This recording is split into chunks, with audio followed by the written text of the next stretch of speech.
30.000 viviendas ilegales construidas sobre suelo que tenía que ser parques y colegios. 500 millones de euros robados de las arcas de un municipio.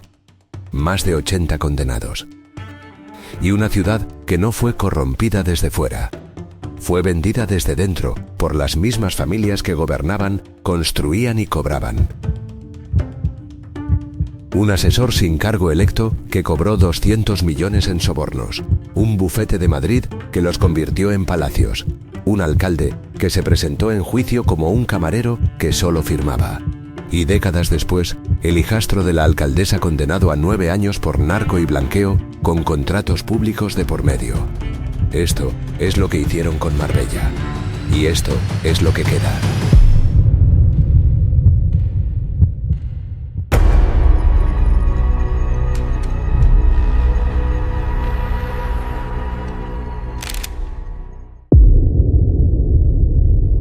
En abril de 2006, el gobierno español hizo algo que no había hecho nunca. Algo que, desde que existe la democracia en este país, no se había hecho ni una sola vez. Disolvió un ayuntamiento, lo barrió de un plumazo, y lo que encontraron dentro te va a dejar sin palabras. El artículo 61 de la Ley de Bases del Régimen Local existe desde 1985. Lleva más de 20 años en los libros sin que nadie lo haya necesitado aplicar. El 4 de abril de 2006, el Consejo de Ministros lo activa por primera vez en la historia democrática de España. El objetivo, el Ayuntamiento de Marbella. La razón oficial, gestión gravemente dañosa para los intereses generales. Lo que eso significa en la práctica, que lo que estaba pasando allí era tan grave que el Estado no podía simplemente mirar. Se nombra una comisión gestora. Técnicos, funcionarios, gente enviada desde fuera para poner orden. Y lo que encuentran cuando entran es esto. Una deuda de 500 millones de euros. 500 millones. Una plantilla municipal de casi 4.000 trabajadores. El doble de lo que necesitaría cualquier ciudad de ese tamaño. Las arcas vacías. Las cuentas con la agencia tributaria sin pagar. La seguridad social de los empleados sin pagar. La Junta de Andalucía sin cobrar. Un municipio en quiebra técnica de manual. Pero eso es solo el papel. Lo que no sale en ninguna hoja de cálculo está en la propia ciudad. 30.000 viviendas. 30.000. Construidas con licencia municipal, vendidas a familias que pagaron por ellas, pero ilegales. Edificios levantados en cañadas reales, en zonas de protección marítimo-terrestre, en suelo reservado para parques, en parcelas donde la ley mandaba construir colegios. Bloques de apartamentos donde tenía que haber playa pública. Rascacielos donde el plan urbanístico decía 2 plantas. Eso es lo que era Marbella en 2006, y la pregunta que nadie podía esquivar era la misma que tú te estás haciendo ahora mismo. ¿Cómo llega una ciudad a esto? ¿Quién lo hizo? ¿Y qué le queda a Marbella después de todo? Eso es lo que vamos a desmontar.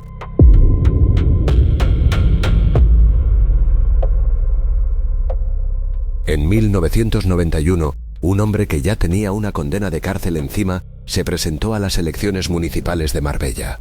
Y ganó, con mayoría absoluta. Eso ya te dice algo de cómo estaba el ambiente. Lo que vas a ver a continuación es cómo ese hombre convirtió un ayuntamiento en una caja registradora privada en cuestión de meses y cómo nadie con autoridad para frenarlo movió un dedo durante 4 años.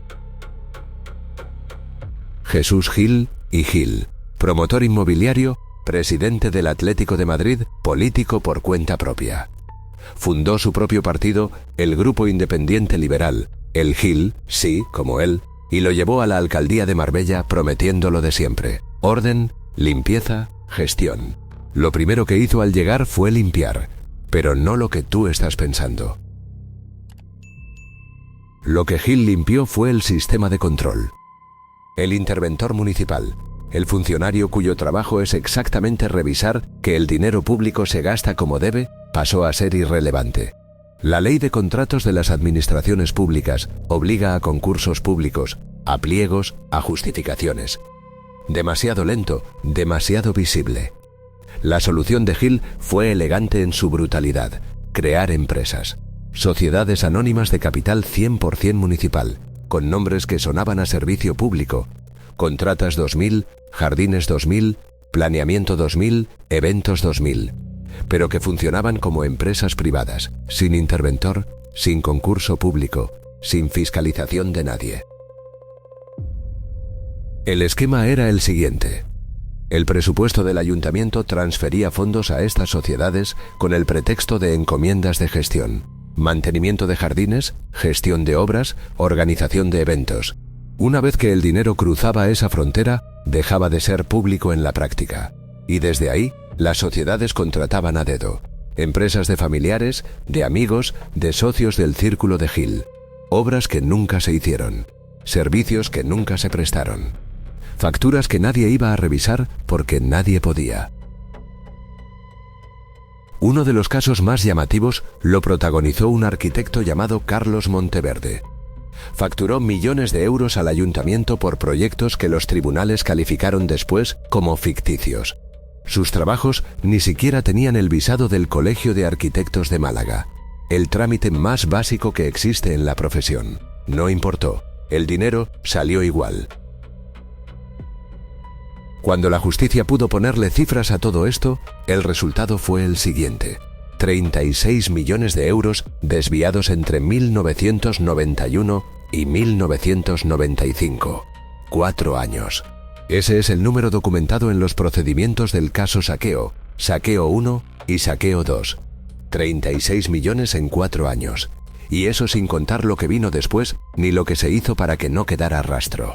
Cuando años más tarde los acusados estuvieron en el banquillo, muchos intentaron echarle la culpa a Gil y a su gerente José Luis Jiménez, los dos ya fallecidos. Una estrategia que el tribunal llamó exactamente como era: opacidad retrospectiva. Pero el saqueo no se limitó al hormigón y las facturas de obras. Gil también usó el dinero del ayuntamiento para financiar sus proyectos personales. El más descarado tiene nombre propio: el caso Camisetas. 450 millones de pesetas, algo más de 2,5 millones de euros del presupuesto municipal de Marbella, fueron a parar a pagar la equipación del Atlético de Madrid, un equipo de fútbol de primera división, el mismo equipo del que Gil era presidente.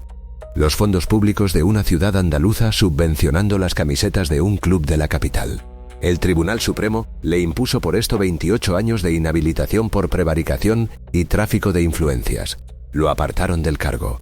Pero Gil seguía siendo Gil, y la maquinaria que había montado no necesitaba que él estuviera al frente para seguir funcionando. Porque mientras Gil absorbía los focos, las peleas, las declaraciones, los escándalos, alguien más estaba haciendo el trabajo técnico. El trabajo de verdad. La persona que controlaba el suelo, las licencias, el dinero de los convenios urbanísticos. Alguien sin cargo electo, sin nombre en los carteles, sin ningún motivo para que la gente de la calle supiera quién era. Y eso, precisamente eso, es lo que le permitió operar durante casi una década sin que nadie le tocase. Los archivos de un despacho de asesoría fiscal de Marbella contenían una contabilidad que no era de ninguna empresa. Era una lista de políticos y promotores con sus sobornos anotados en código. Nombres falsos, siglas, acrónimos. Cuando la Policía Nacional los incautó, nadie sabía leerlos. Luego, en juicio, el hombre que los había escrito los descifró uno por uno para intentar reducir su condena. Lo que salió de esa lista es lo que tú vas a escuchar ahora. Juan Antonio Roca. Nadie le había votado. No tenía escaño, no tenía despacho de concejal, no tenía ningún título oficial que justificara su poder. Lo que tenía era la gerencia de Planeamiento 2000 y una silla inamovible en el área de urbanismo del ayuntamiento. Y eso era todo lo que necesitaba, porque en Marbella el urbanismo no era un servicio público, era el negocio más rentable de la Costa del Sol.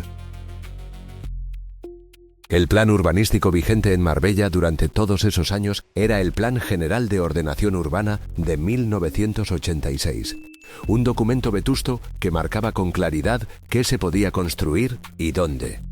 Suelo rústico, no se toca. Zona verde, no se toca. Reserva para equipamiento público, un colegio, un hospital, un vial, no se toca. Esas eran las reglas, y Roca era el hombre que te las saltaba. El mecanismo se llamaba convenio urbanístico. Cuando un promotor quería edificar en una parcela que el plan de 1986 no permitía, iba a ver a Roca. Roca articulaba un convenio que modificaba sobre la marcha los parámetros del plan para esa parcela concreta. El ayuntamiento lo llevaba a pleno. Los concejales lo aprobaban y listo. Lo que antes era suelo protegido pasaba a ser edificable. Todo con apariencia de legalidad. Todo con sello municipal y acta firmada. A cambio, el promotor pagaba. No en ningún contrato, no en ninguna factura, no en ningún sitio que pudiera rastrearse. Pagaba en dinero negro, en efectivo, directamente a Roca.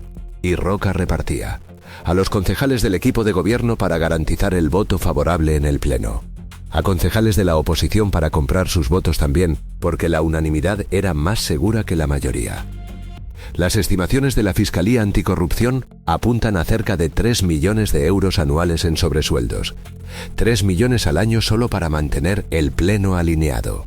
Era la nómina paralela del Ayuntamiento de Marbella, y nadie que cobrara de ella tenía ningún interés en preguntar de dónde venía. Para que ese volumen de dinero tuviera algún orden, Roca necesitaba contabilidad. No la del ayuntamiento, esa era para la galería, la suya propia.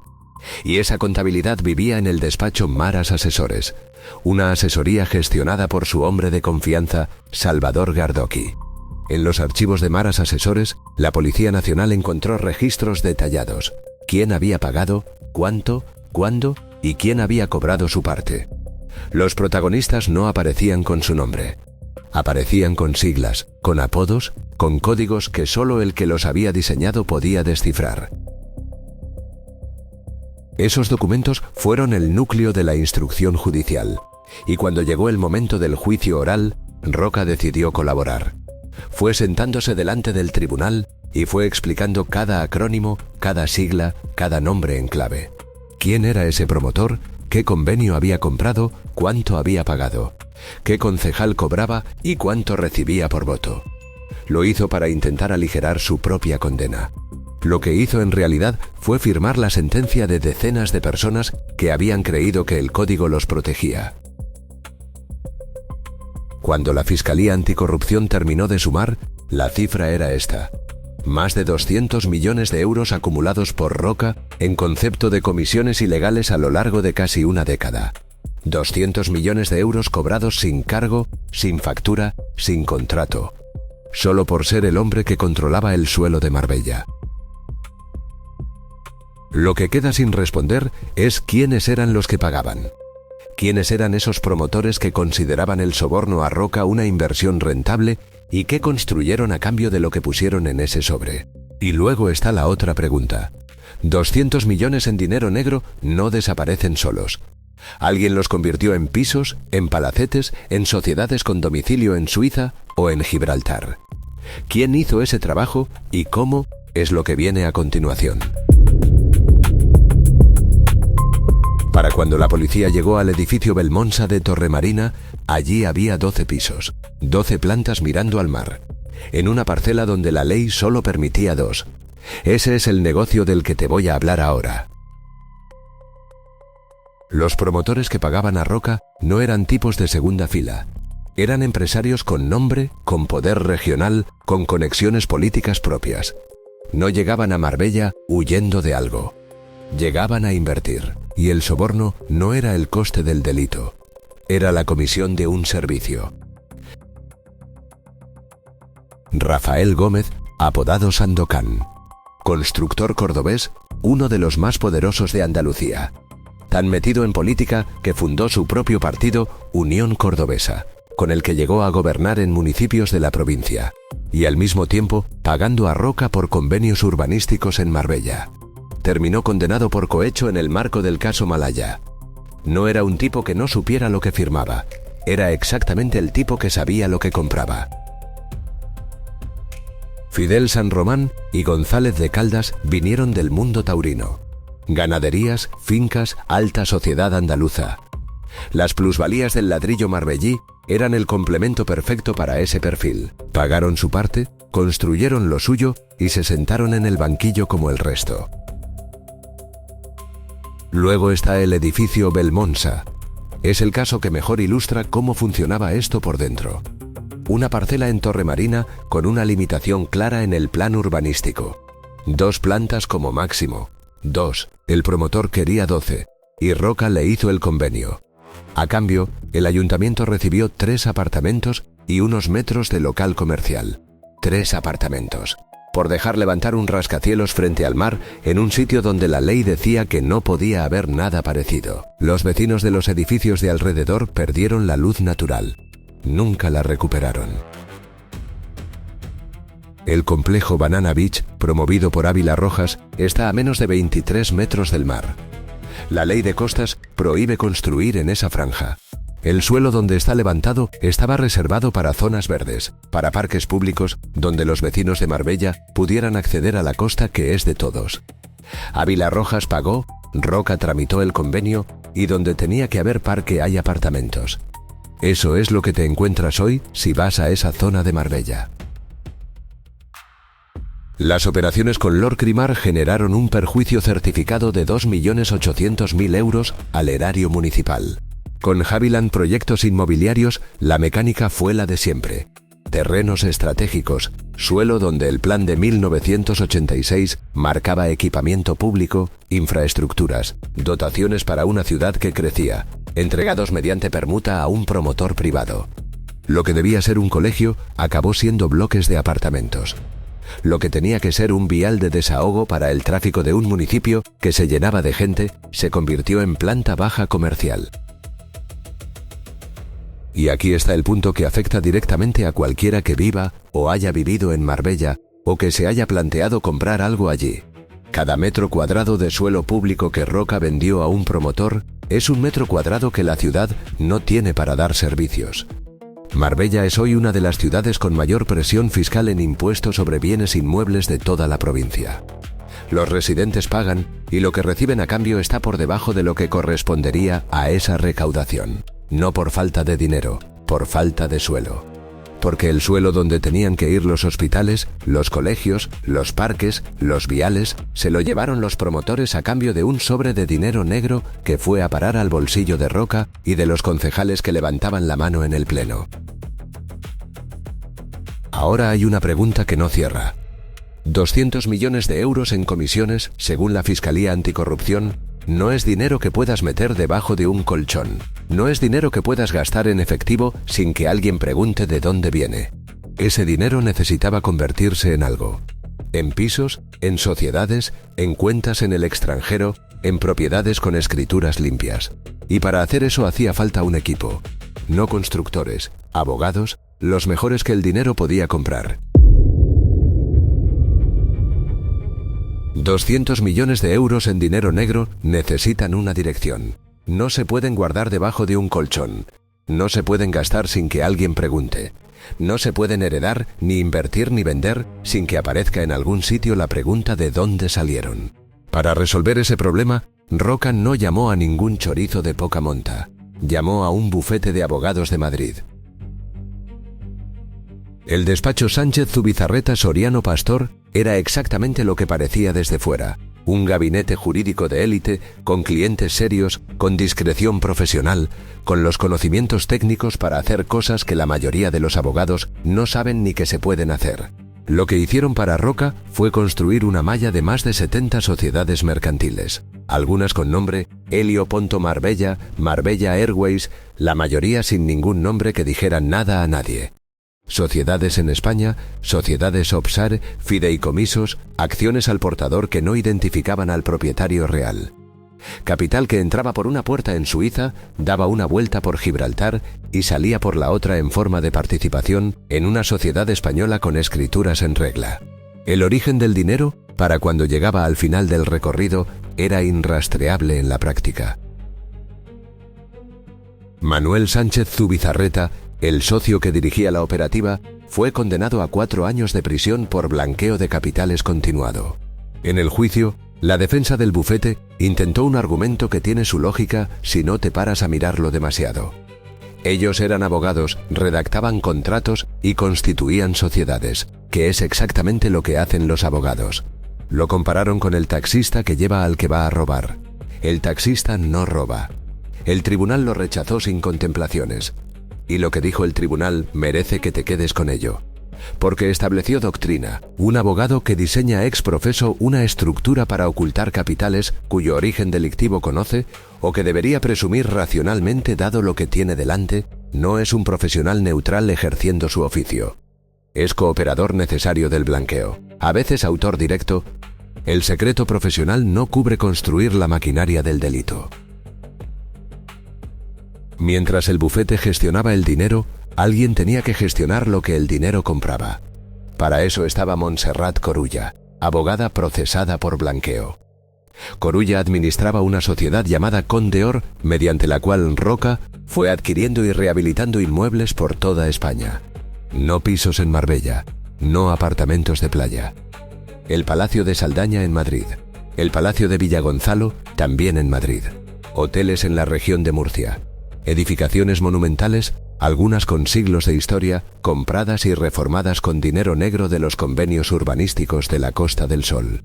Corulla alegó en su defensa que su actuación había sido puramente formal, que ella firmaba papeles y que no sabía de dónde venía el capital de Roca. El tribunal no lo compró. Quien asume la administración única de sociedades que mueven ese volumen de patrimonio, con esas características, tiene responsabilidades que no se saldan diciendo que no se preguntó. 4 años de prisión. Y luego está el caso Minutas, que es otro capítulo del mismo manual pero con un protagonista diferente. José María del Nido, abogado, expresidente del Sevilla F.C.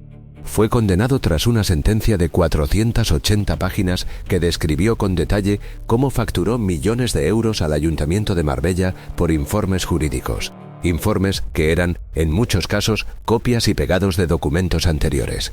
Trabajos innecesarios encargados no porque el ayuntamiento los necesitara, sino porque la contratación externa a búfetes privados era otro canal para sacar dinero público sin que pasara por el interventor.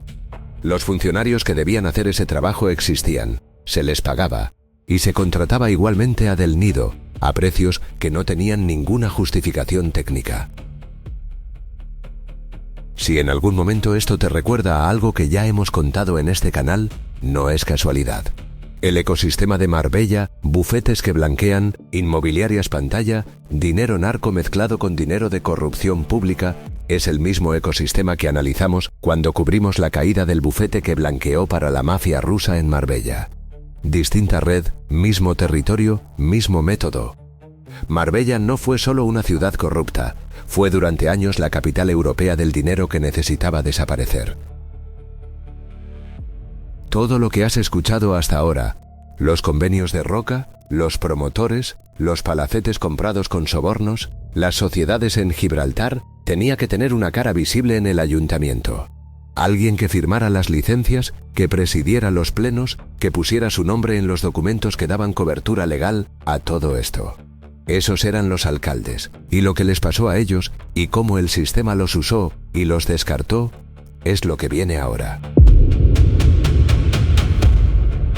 Julián Muñoz llegó a la alcaldía de Marbella en 2003, cuando la inhabilitación de Gil dejó el sillón vacío. No fue una elección. Fue una sucesión pactada dentro del mismo aparato, y lo que hizo Muñoz desde el primer día fue exactamente lo que le pedían que hiciera: firmar presupuestos, licencias, convenios, actas de pleno. Todo lo que el sistema necesitaba que tuviera una firma encima para parecer legal, Muñoz lo firmaba. Así funcionaba. Cuando le llegó el turno de declarar en los juicios, Muñoz eligió una estrategia de defensa que, hay que reconocerlo, tenía una honestidad brutal. Dijo que era como un camarero, que le daban todo hecho, que no tenía ni voz ni voto, que él no entendía de contabilidad ni de urbanismo ni de nada que requiriera más que poner su nombre en el sitio que le indicaban. Un camarero que firma, un hombre que estaba ahí de adorno, lo dijo él. No lo decía para hundir a nadie, lo decía para salvarse. No le funcionó del todo. A Muñoz le cayeron condenas en varias causas separadas: prevaricación, malversación, cohecho. una detrás de otra. Y no porque el tribunal no le creyera que era un hombre de poca iniciativa propia, sino porque la ley no distingue entre el que diseña el fraude y el que lo firma a sabiendas. Firmar con conciencia de lo que estás firmando es suficiente para que te condenen. Y Muñoz firmó mucho. Pero las condenas más llamativas de Muñoz no vinieron del urbanismo, vinieron del dinero en efectivo, del caso Blanqueo y del nombre que nadie esperaba ver en un sumario de corrupción municipal: Isabel Pantoja. La cantante Imate Saldívar, la ex mujer de Muñoz, con quien éste mantenía una relación sentimental, fueron investigadas y procesadas por ayudar a ocultar dinero de origen ilícito. Bolsas con efectivo, pasta que salía de los sobres que la trama generaba y que alguien tenía que guardar, mover o disimular. La justicia consideró probado que tanto Saldívar como Pantoja habían participado en esa operativa, aunque con grados de responsabilidad distintos. Pantoja fue condenada a 2 años de cárcel por blanqueo. El foco mediático que generó ese nombre hizo que mucha gente conociera el caso Malaya por esa puerta, cuando la historia de fondo era infinitamente más densa que las bolsas de dinero de una cantante. Muñoz no estuvo solo al frente del ayuntamiento. Tras una moción de censura que le apartó del cargo, la alcaldía recayó en Marisol Yagüe, y con Yagüe llegó su primera teniente de alcalde, Isabel García Marcos. García Marcos tiene una trayectoria que, si la lees de corrido, parece imposible. Durante años fue concejala del PSOE en Marbella, y no cualquier concejala. Era conocida en la ciudad como el azote de Jesús Gil, la que fiscalizaba, la que denunciaba, la que metía el dedo en el ojo del Gil desde la oposición. Esa era García Marcos, hasta que dejó de serlo. Cuando apoyó la moción de censura contra Muñoz para dar la alcaldía a Yagüe, el PSOE la expulsó. A partir de ahí, García Marcos no volvió a la oposición. Se integró en el equipo de gobierno y, según la investigación judicial, en la red de cobro de sobornos. La mujer que había dedicado años a señalar la corrupción del sistema acabó dentro de ese sistema, cobrando su parte. Fue detenida cuando estaba a punto de irse de luna de miel, condenada a 4 años de prisión. Lo de García Marcos no es una anécdota. Es el mecanismo descrito en persona. El sistema de Roca no necesitaba creyentes ni cómplices ideológicos. Necesitaba gente que aceptara el sobre. Y si el sobre era suficientemente gordo, daba igual de dónde vinieras, a quién hubieras votado o a quién hubieras atacado en la tribuna del Pleno. Y aquí viene la parte que quizás te cueste más creer, porque tiene que ver con cómo el propio sistema legal permitió que todo esto siguiera funcionando durante tanto tiempo sin que nadie lo pudiera parar de raíz. El Código Penal español tiene un artículo, el 76, que recoge la figura del delito continuado. La idea detrás es razonable. Si alguien comete el mismo tipo de delito repetidamente, en lugar de acumular penas individuales hasta el infinito, el tribunal puede agruparlas y limitar el cumplimiento total al triple de la pena mayor impuesta. Es una medida de economía procesal. Tiene sentido en la mayoría de los contextos. En Marbella produjo un resultado que los propios abogados de la trama entendieron perfectamente y que la defensa de Muñoz supo aprovechar. Julián Muñoz acumuló decenas y decenas de causas judiciales por prevaricación y delitos contra la ordenación del territorio. Cerca de 70 expedientes distintos, 70 licencias ilegales concedidas, 70 veces que un juez podía haberle imputado una pena. Lo que ocurrió en la práctica es que los tribunales agruparon todos esos procedimientos bajo la figura del delito continuado. Y el tope legal que resultó de esa operación matemática fue de alrededor de 3 años de cumplimiento efectivo. 3 años por 70 licencias ilegales, lo que significa, llevado a la lógica del que está dentro del sistema, que la 70ª licencia ilegal no le costaba nada más que la primera. El coste marginal de firmar una más era 0.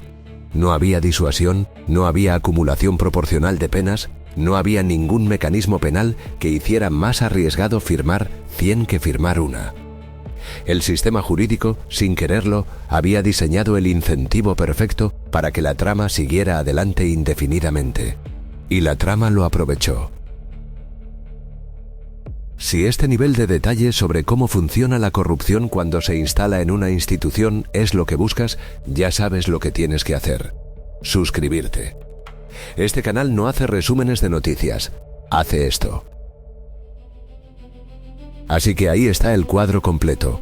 El dinero de los convenios saliendo hacia los bolsillos de Roca. Los abogados de Madrid convirtiendo ese dinero en palacios y hoteles.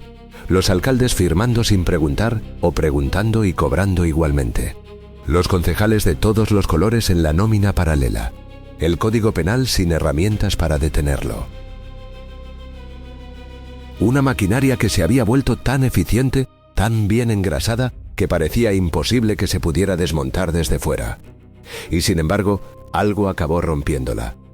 No fue un escándalo, no fue una filtración, no fue que alguien se arrepintiera. Fue una investigación policial y judicial que tardó años en construirse, que necesitó documentos, escuchas, registros y la traición de alguien que conocía los códigos. Eso viene ahora. En los archivos de Maras Asesores había un código que nadie fuera de la trama podía leer.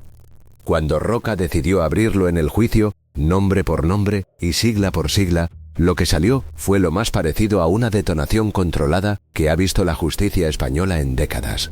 Quédate, porque la magnitud de lo que se desmoronó en esa sala es algo que no se olvida. La Operación Malaya no fue una redada de un día. Fue una investigación construida durante años por la Policía Nacional con escuchas telefónicas, seguimientos, registros de sociedades y análisis de transferencias bancarias que cruzaban media Europa. Cuando llegaron los primeros arrestos masivos, en el año 2006, la trama llevaba funcionando casi 15 años. 15 años en los que el sistema de Roca había perfeccionado cada punto de fuga, cada cortafuegos entre el dinero negro y el dinero limpio, cada capa de intermediarios que dificultara llegar al núcleo. Los registros simultáneos se ejecutaron en el ayuntamiento, en los despachos de Maras Asesores, en las oficinas del bufete Sánchez Zubizarreta Soriano Pastor, en inmuebles vinculados a los principales acusados. Lo que salió de esos registros, los archivos de la contabilidad paralela, las comunicaciones internas, los contratos de sociedades offshore, fue el mapa completo del entramado. El material que los investigadores llevaban buscando y que, cuando apareció, confirmó cada hipótesis que habían construido. El número final de condenados en todas las causas del caso Malaya y sus piezas separadas supera los 80. 80 personas que habían pasado por el sistema, como alcaldes, como concejales, como asesores, como abogados, como promotores, y que terminaron con sentencia firme encima. No todos con cárcel, algunos con inhabilitaciones, con multas, con responsabilidades civiles que les perseguirían durante décadas. Pero 80 es el número. Y eso, en un caso de corrupción municipal en España, no tiene precedente. El juicio oral del núcleo de la Operación Malaya fue largo. Meses de declaraciones, de prueba documental, de peritos que explicaban cómo funcionaban las estructuras offshore. Y en ese juicio hubo un momento que lo definió todo. El momento en que Juan Antonio Roca se puso a descodificar sus propios archivos. La decisión de colaborar no fue altruismo ni arrepentimiento, fue cálculo. Roca sabía que la prueba documental le hundía de todas formas y decidió que la única forma de reducir su exposición penal era dar nombres. Así que fue deshaciendo el código que él mismo había diseñado. Este acrónimo corresponde a este promotor, esta sigla es este concejal, esta entrada en la contabilidad es el pago por este convenio, uno detrás de otro. Empresarios con nombre y apellidos en el sector de la construcción andaluza que habían creído que el código los protegía. Políticos que habían cobrado durante años su parte de los 3 millones anuales en sobresueldos y que habían votado los convenios en el Pleno sin que quedara rastro de la transacción. Roca los fue nombrando con la misma frialdad con la que había llevado la contabilidad, sin dramatismo, como quien lee una lista de la compra. Mientras Roca desgranaba los acrónimos, los abogados del bufete Sánchez Zubizarreta Soriano Pastor intentaban su propia estrategia en paralelo. El argumento era el del taxista. Ellos habían redactado contratos y constituido sociedades, que es exactamente la labor de un despacho de abogados. Si el cliente usaba esas herramientas para delinquir, la responsabilidad era del cliente, no del que había hecho el trabajo técnico.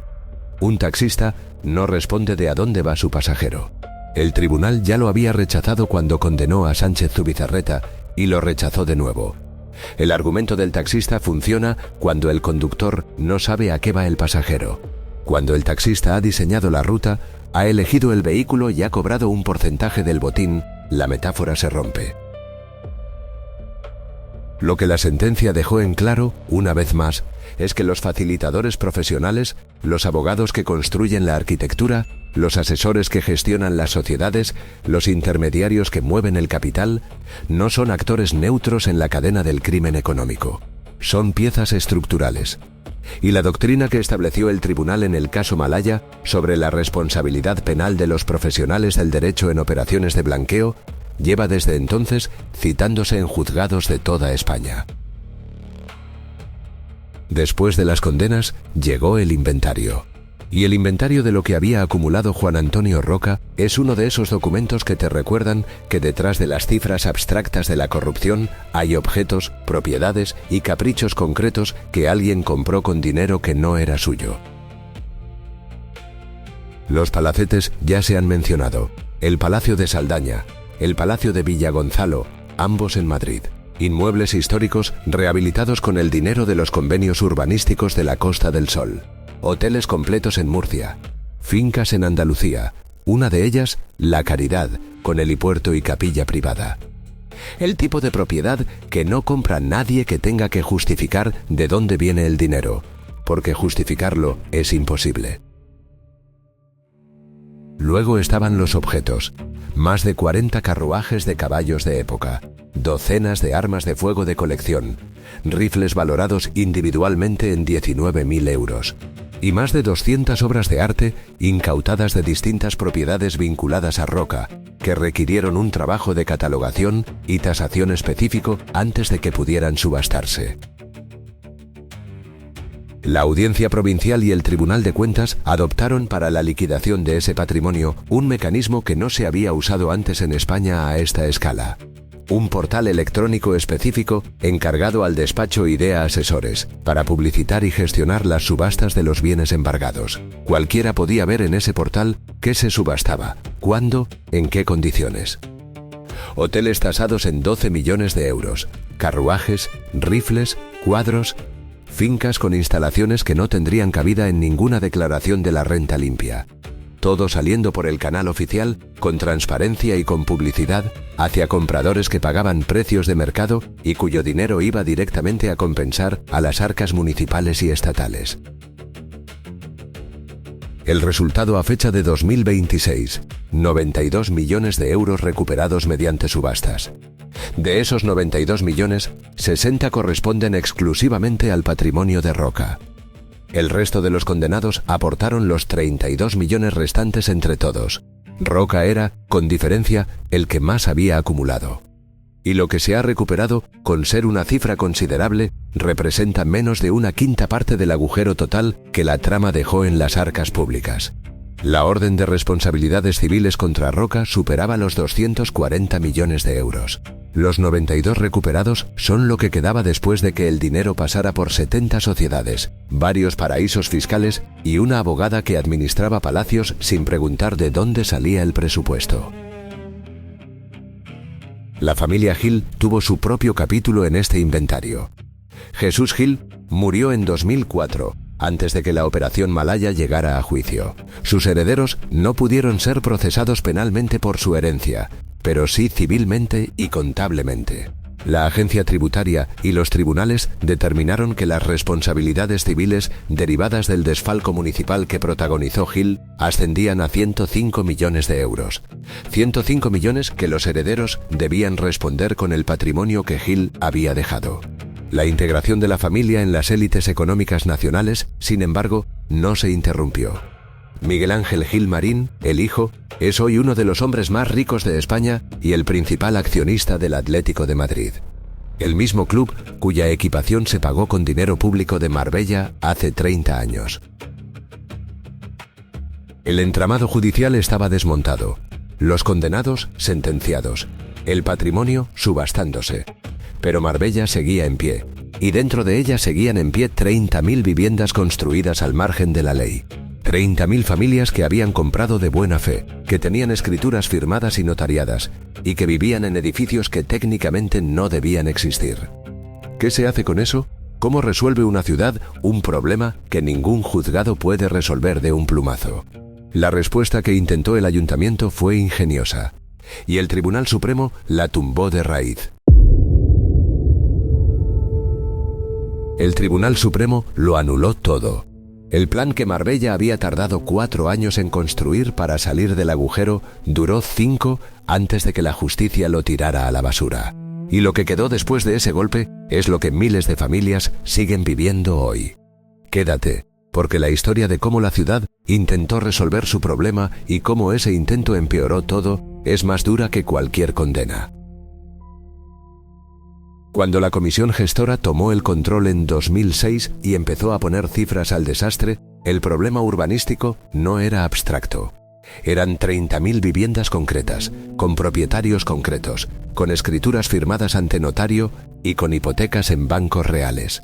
30.000 familias que habían comprado pagando precio de mercado, convencidas de que todo estaba en regla porque el ayuntamiento había emitido la licencia. Que el edificio donde vivían estaba levantado en suelo reservado para parques, en zona de protección marítima, en una cañada real, en parcelas donde el único uso legal era construir un colegio. Eso no lo sabían. No podían saberlo. El inventario del caos era así de concreto. Bloques de apartamentos en zonas donde la ley de costas prohíbe edificar. Urbanizaciones enteras sobre cañadas reales con protección legal específica que ningún decreto municipal puede levantar. Edificios donde el planeamiento marcaba zona verde, equipamiento deportivo, dotaciones escolares. Todo eso construido, vendido y habitado. El ayuntamiento disuelto había resuelto el problema emitiendo licencias que no podía emitir legalmente. El problema no desaparecía porque hubiera una licencia encima, solo se disfrazaba. Cuando en 2010 la alcaldesa Ángeles Muñoz impulsó la aprobación de un nuevo Plan General de Ordenación Urbana, la intención declarada era ponerle una solución definitiva al caos. De las 30.000 viviendas fuera de ordenación, 18.000 podrían regularizarse. No gratuitamente, los promotores que las habían construido o, donde esos promotores habían vendido y desaparecido, las propias comunidades de propietarios tendrían que pagar. Multas calculadas sobre el valor de lo construido, cesiones de otros terrenos al ayuntamiento como compensación. A cambio, la administración legalizaría retroactivamente los edificios afectados y los sacaría del limbo jurídico. El Hotel Senator fue uno de los establecimientos que se acogió, pagó su compensación, regularizó su situación y durante un tiempo creyó que el asunto estaba resuelto. En otoño de 2015, la Sala de lo Contencioso Administrativo del Tribunal Supremo dictó 3 sentencias en cascada que declararon la nulidad de pleno derecho del Plan General de 2010. La doctrina era taxativa. La potestad pública de planeamiento urbanístico existe para servir al interés general, no para blanquear los delitos urbanísticos del pasado a cambio de dinero. No puedes usar un plan general para modular la legalización de lo que se construyó ilegalmente. El planeamiento no es un instrumento de amnistía. Además, el plan carecía de las evaluaciones ambientales preceptivas y de un análisis de sostenibilidad económica que acreditara que la ciudad podía soportar lo que permitía construir. 2 carencias que, solas, ya habrían bastado para tumbarlo. Marbella volvió al Plan General de 1986. El plan que Gil había ignorado desde su primer día. El plan al que Roca le había ido haciendo agujeros durante una década convenio a convenio.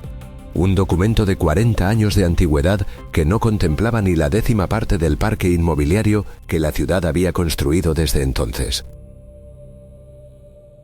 El Hotel Senator, que había pagado su compensación, volvió a estar en el limbo. Todo lo que el plan había regularizado dejó de estarlo, y las consecuencias para los propietarios afectados eran muy concretas. Una vivienda fuera de ordenación no puede obtener licencia de obra. Si la cocina se queda obsoleta y quieres reformarla, el ayuntamiento no puede darte licencia porque el edificio donde está técnicamente no existe en el planeamiento vigente.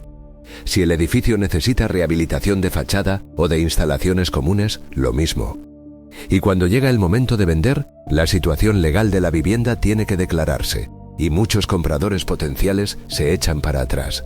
Los que no se echan negocian a la baja, porque el riesgo jurídico tiene un precio y ese precio lo paga el vendedor. El mercado inmobiliario de Marbella entró en un letargo de inseguridad jurídica del que tardó años en salir solo a medias. Y luego está el papel. La deuda que encontró la comisión gestora ascendía a 500 millones de euros.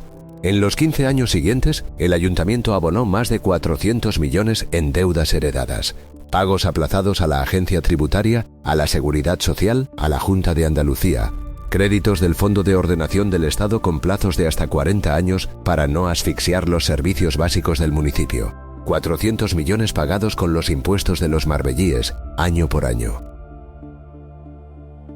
Y aún así, al inicio de 2026, la deuda pública del ayuntamiento asciende todavía a 271 millones de euros. De esa cifra, 191 millones son directamente atribuibles a la losa acumulada durante los años de la corrupción. No son deudas de inversión ni créditos para financiar infraestructuras nuevas. Son el coste de lo que se robó, de lo que no se pagó, de la plantilla inflada a casi 4.000 trabajadores para sostener una red clientelar. Ese pasivo exige 16 millones de euros anuales solo en amortización. 16 millones que salen antes de que el ayuntamiento gaste un solo euro en mantenimiento, en servicios sociales o en inversión de capital.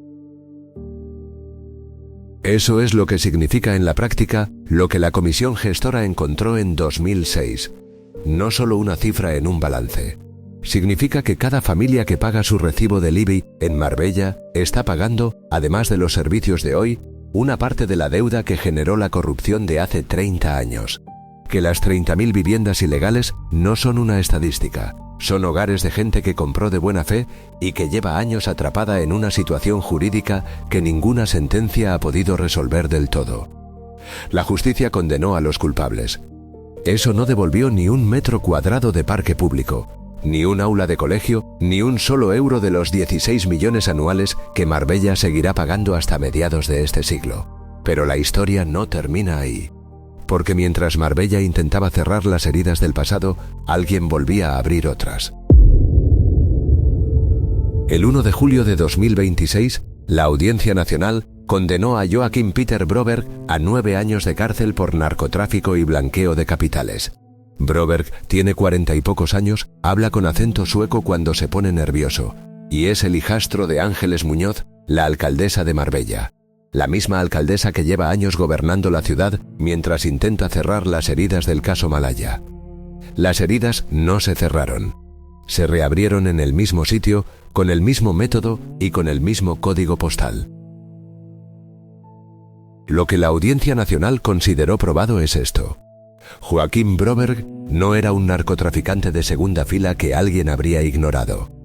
Era el líder de las operaciones de lavado de una organización dedicada a exportar hachís y marihuana hacia el norte de Europa a gran escala. El dinero que manejaba, al menos 4.800.000 euros blanqueados según la sentencia, pasaba por una inmobiliaria con local en el centro de Marbella, Wasa Consulting.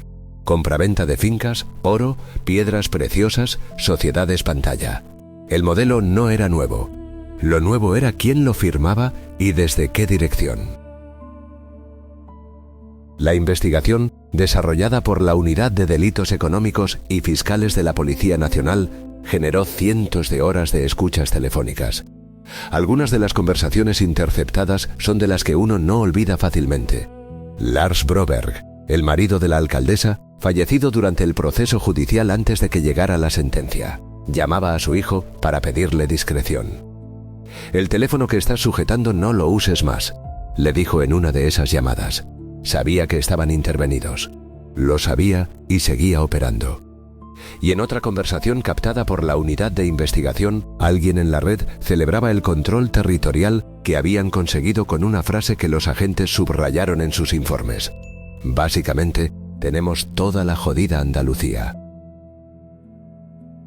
La magnitud institucional del asunto no vino solo del apellido, vino de lo que las pesquisas encontraron en los contratos públicos del Ayuntamiento de Marbella. Una de las empresas de la trama se llamaba Codecosol, constructora, tapadera según la investigación, el brazo ejecutor de las operaciones de blanqueo de Broberg y su socio Nils Fischer. Y Codecosol tenía algo que resulta difícil de explicar si no conoces Marbella y fácil de entender si sí la conoces. Más de 20 contratos adjudicados por el ayuntamiento. Más de 1 millón de euros en contratos públicos acumulados, todos firmados con una empresa que, según la Policía Nacional, funcionaba como tapadera de una red de narcotráfico internacional. La forma en que esos contratos se adjudicaron es el detalle que hace que todo encaje con una precisión incómoda. Prácticamente ninguno se tramitó mediante concurso público. Todos, o casi todos, llegaron por la vía del contrato menor. La figura que en la ley de contratos existe para agilizar compras pequeñas y urgentes, y que no exige publicidad, ni competencia ni mesa de contratación. El límite para usar esa figura existe. Superarlo obliga al concurso. Lo que encontraron los investigadores fue que las facturas de Codecosol llegaban sistemáticamente justo por debajo de ese límite. Algunas un 3% por debajo, otras un 1%. Un 1%. No es un error de cálculo, es una instrucción. La UDEF determinó además que Joaquim Broberg tenía influencia sobre las áreas de urbanismo del consistorio. No una influencia formal, no un cargo. Una influencia derivada de quién era en relación con la alcaldesa. Eso no se puede cuantificar en un expediente, pero sí se puede ver en el resultado. Una empresa investigada por blanqueo de narcodólares sin trayectoria pública verificable, contratando sistemáticamente con el ayuntamiento a través de un mecanismo que elude toda fiscalización externa. Cuando el grupo municipal del PSOE solicitó acceso a esos expedientes de contratación para ejercer su función de control, el ayuntamiento de Ángeles Muñoz los retuvo. No una semana, no un mes, más de 10 meses. Los expedientes llegaron a la oposición únicamente después de que se celebraran las elecciones locales de mayo de 2023. El PP ganó esas elecciones. Muñoz repitió como alcaldesa. La Fiscalía pidió la condena del ayuntamiento por vulneración del derecho de participación política. Y en su escrito fue explícita en un punto que merece que te detengas un momento. La retención de los documentos durante más de 10 meses, dijo la Fiscalía, no respondía a ninguna dificultad técnica para localizarlos. Respondía a una oportunidad política. El consistorio sabía lo que había en esos papeles y sabía cuándo le convenía que salieran. Primero las elecciones, después los contratos. Si esta parte de la historia te resulta familiar, es porque en este canal ya hemos entrado en ella desde otro ángulo. El vídeo sobre la caída del narco sueco que convirtió el Ayuntamiento de Marbella en su cuartel general desarrolla con más detalle la estructura de la organización, las rutas del hachís y el papel de los distintos actores de la trama. Lo que te cuenta este vídeo es el marco, cómo esa red encontró en Marbella exactamente las condiciones que necesitaba. Y esas condiciones no son accidentales. Son el resultado de décadas de una cultura institucional que no se liquida con 80 condenas ni con un portal de subastas online, por bien que funcionen. El dinero de Roca se subastó, el dinero de Broberg se está rastreando. Pero el ecosistema que hace posible que una ciudad sea a la vez destino turístico de lujo, capital informal del blanqueo y territorio donde los contratos públicos se fraccionan al milímetro para evitar el concurso, ese ecosistema no desapareció con la Operación Malaya. Y luego está lo que nadie se molestó en ocultar porque, a estas alturas, ya no hace falta. Miguel Ángel Gil Marín, el hijo de Jesús Gil, es hoy uno de los hombres más ricos de España, el accionista mayoritario del Atlético de Madrid, el mismo club cuyas camisetas se pagaron hace 30 años con dinero del Ayuntamiento de Marbella. Las responsabilidades civiles de 105 millones de euros que los tribunales impusieron a los herederos de Gil no borraron su posición en el mundo del fútbol ni en la lista de fortunas nacionales. Y en 2019, el Atlético de Madrid fichó como controlador financiero al hijo de Juan Antonio Roca. El hijo del hombre que diseñó la contabilidad paralela de los sobornos, que descifró los acrónimos en juicio y que salió de prisión sin haber devuelto ni de lejos lo que robó. Ese hombre tiene a su hijo trabajando en el club del hijo del alcalde que montó el Chiringuito. Los dos hijos de los dos arquitectos del saqueo más grande de la historia municipal de España, trabajando juntos en el mismo despacho, en el mismo club. Nadie rompió ninguna ley con ese fichaje. Eso es exactamente lo más inquietante del asunto. Marbella tiene hoy 271 millones de deuda. Tiene 30.000 viviendas en situación jurídica incierta. Tiene un plan urbanístico de 1986 como único marco legal vigente. Tiene una sentencia de 9 años para el hijastro de su alcaldesa. Y tiene a las familias que construyeron su historia criminal integradas sin fricción en las élites económicas y deportivas del país. Marbella sigue siendo Marbella. Este caso llevó meses de trabajo. No es lo que se cuenta en un rato. Si llegaste hasta aquí, ya sabes por qué. Si quieres seguir viendo esto, suscríbete. Sin algoritmos que te lo vendan, sin florituras, solo más casos como este. Deja en los comentarios qué trama de corrupción quieres que destripemos a continuación. Hay lista larga. La puerta sigue abierta. Siempre hay otra Marbella esperando.